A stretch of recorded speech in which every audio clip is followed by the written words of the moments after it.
Guys, mwaramutse, amahoro y'Imana bane namwe.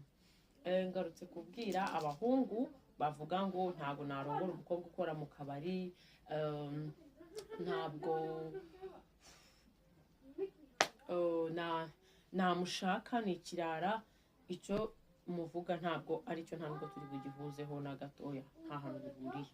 Reka nze mbibabwire neza. Guys, hari umukobwa w'inshuti yanjye yari imfubyi, ubuzima bumumereye nabi cyane hamwe ubuvuga ubuzima bwanjye burabishye. Yari umukobwa ukunda guteretswa n'abagabo benshi bafite amafaranga ariko bamushakaho sex kugira ngo bamwishyure, nawe bamuha amafaranga. Ariko mushiki wanjye ntabwo ibyo bintu byamubagamo. Umushiki wanjye yari afite amashuri makeya ku buryo n'ahantu yabonaga akazi yari afite uburanga bwiza, bamusabaga diplome akayibura, ugasanga ahandi baramubwira turabuze Icyongereza.